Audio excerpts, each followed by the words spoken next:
Assalamualaikum teman-teman, salam sejahtera bagi kita semua. Om Swastiastu, Namo Buddhaya, dan salam kebajikan. Kami dari kelompok 4 yang beranggotakan Agista Aprilian Pailang, Araminta Diah, Andi Nur Fadilah Fitriana Najwa, dan Siti Fatimah Kadir. Ini kami akan membahas teknik dan metode pengajaran remedial. Sebelum membahas lebih lanjut mengenai teknik dan metode pengajaran remedial, terlebih dahulu kita harus mengetahui apa sih yang melatar belakanginya. Nah, salah satu upaya untuk meningkatkan mutu pendidikan di sekolah adalah melalui proses pembelajaran. Dalam proses belajar mengajar dalam dunia pendidikan, biasanya masing-masing individu memiliki caranya masing-masing untuk memperoleh hasil yang maksimal dalam belajar. Dalam kegiatan pembelajaran, termasuk pembelajaran mandiri, selalu dijumpai adanya peserta didik yang mengalami kesulitan dalam mencapai standar kompetensi dasar, dan penguasaan materi pembelajaran yang telah ditentukan. Untuk mengatasi masalah-masalah belajar tersebut, maka diperlukan pemahaman tentang teknik dan metode pengajaran remedial sehingga proses belajar mengajar dapat berjalan dengan efektif dan siswa dapat memahami materi yang disampaikan oleh guru. Nah, sekarang semuanya sudah paham kan betapa pentingnya teknik dan metode pengajaran remedial untuk diketahui. Nah, sekarang mari kita bahas bagaimana metode pengajaran remedial, bagaimana teknik pengajaran remedial, dan bagaimana strategi serta pendekatan remedial. Metode pengajaran remedial. Yang pertama yaitu metode tanya-jawab. Metode tanya-jawab merupakan salah satu metode dalam pengajaran remedial yang pelaksanaannya berupa dialog antara guru dan peserta didik dengan kesulitan belajar.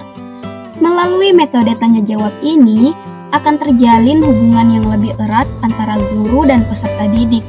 Hal ini akan meningkatkan rasa saling paham, baik antara guru dan peserta didik, maupun rasa pemahaman peserta didik terhadap dirinya sendiri.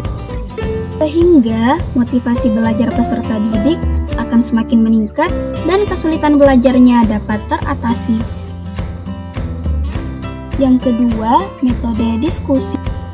Diskusi merupakan kegiatan memperbincangkan suatu masalah di mana dalam pelaksanaannya semua peserta diskusi saling berinteraksi dalam memberikan pandangannya untuk menemukan pemecahan masalah tersebut. Dalam metode diskusi ini, peserta didik akan memaparkan apa saja kesulitan belajar yang dialaminya dan akan didiskusikan untuk menemukan solusi dari kesulitan tersebut. Yang ketiga, metode pemberian tugas. Metode pemberian tugas merupakan metode yang pelaksanaannya sangat sederhana, di mana guru memberikan tugas kepada murid yang didasarkan pada latar belakang kesulitan belajar yang dihadapi murid tersebut. Yang keempat, metode kerja kelompok. Metode kerja kelompok merupakan metode remedial yang pelaksanaannya dilakukan dengan memberikan tugas kepada kelompok yang telah dibentuk. Tujuannya ialah agar siswa saling bekerja sama agar terjalin perbaikan diri peserta didik yang akan mendorong perbaikan kesulitan belajar sehingga dapat terjadi dengan adanya bantuan dari anggota kelompok lain yang lebih baik pemahamannya. Selanjutnya, metode pengajaran individual. Metode pengajaran individual merupakan metode remedial yang pelaksanaannya dilakukan melalui proses belajar mengajar serta individual antara guru dan seorang murid. Dan yang terakhir, metode tutor sebaya. Metode tutor sebaya merupakan metode remedial yang hampir mirip dengan metode diskusi. Hanya saja tutor yang ditunjuk sebagai pengganti guru adalah siswa sebaya yang dianggap mampu baik dari segi prestasi akademik maupun hubungan sosial untuk dapat membantu siswa lainnya dengan kesulitan belajar. pembelajaran remedial. Yang pertama, meneliti kembali kasus. Meneliti kembali kasus merupakan menganalisis kasus kesulitan belajar dengan kriteria di bawah minimal yang dicapai dari hasil belajarnya. Untuk memperoleh gambaran yang jelas mengenai kasus tersebut, maka diperlukan langkah ini supaya dapat mengetahui cara dan kemungkinan pemecahannya. Yang kedua, menentukan tindakan yang harus dilakukan. Menurut Masbur, karakteristik kasus terbagi atas 3 golongan, yaitu kasus berat, kasus cukup, dan kasus ringan. Dengan diketahui karakteristik kasusnya, maka tindakan pemecahan perlu segera dipikirkan dan disesuaikan sesuai dengan kasus yang dialami peserta didik. Yang ketiga, pemberian layanan bimbingan dan konseling. Pemberian layanan bimbingan dan konseling ini di mana guru memberikan bantuan kepada siswa melalui pertemuan tatap secara langsung atau hubungan timbal balik antara keduanya, yang bertujuan supaya siswa memiliki kemampuan untuk menyelesaikan masalahnya sendiri, tidak bergantung dengan orang lain. Yang keempat, pelaksanaan pembelajaran remedial. Hasil belajar siswa yang berada di bawah kriteria ketuntasan minimal dapat diperbaiki oleh guru dengan memberikan sebuah pembelajaran remedial untuk meningkatkan prestasi siswa. Yang kelima, melakukan pengukuran kembali terhadap prestasi belajar. Dengan melakukan pengukuran kembali terhadap prestasi belajar siswa, guru akan dapat mengetahui apakah siswa telah mencapai tujuan dilaksanakannya remedial.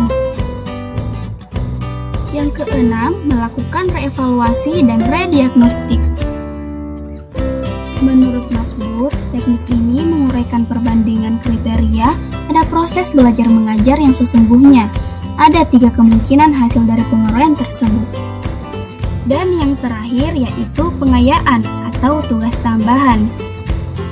Ini bersifat pilihan yang kondisional di mana pengayaan adalah memperbanyak atau memperluas ilmu pengetahuan siswa dengan memberikan tugas tambahan. Dengan adanya pengayaan ini, maka hasil remedial dapat lebih sempurna. Strategi dan pendekatan remedial. Yang pertama, strategi dan pendekatan pengajaran remedial yang bersifat kuratif. Pengajaran remedial dapat dikatakan bersifat kuratif apabila dilakukan setelah berlangsungnya program belajar mengajar sesuai dengan kriteria keberhasilan yang ditetapkan. Adapun yang merupakan target utama pengajaran remedial yang bersifat kuratif, yaitu murid yang prestasinya jauh di bawah kriteria keberhasilan, diupayakan dalam suatu waktu tertentu bisa mencapai tolak ukur keberhasilan minimal tersebut, dan murid yang masih kurang diusahakan suatu waktu bisa disempurnakan. Yang kedua, strategi dan pendekatan pengajaran remedial yang bersifat preventif. Sasaran pokok dari pendekatan preventif adalah berupaya sedapat mungkin agar hambatan-hambatan dapat mencapai prestasi dapat diatasi dan mengembangkan kemampuan sesuai dengan kriteria keberhasilan yang diterapkan. Dan yang terakhir, strategi dan pendekatan pengajaran remedial yang bersifat pengembangan.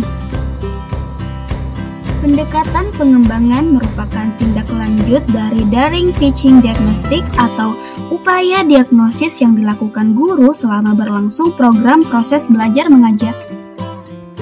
Sasaran pokok dari strategi pendekatan pengembangan ini adalah agar murid mampu mengatasi kesulitan atau hambatan-hambatan yang mungkin dialami selama berlangsungnya proses belajar mengajar. Itulah tadi pembahasan mengenai teknik dan metode pengajaran remedial. Sekian dan terima kasih. Assalamualaikum warahmatullahi wabarakatuh.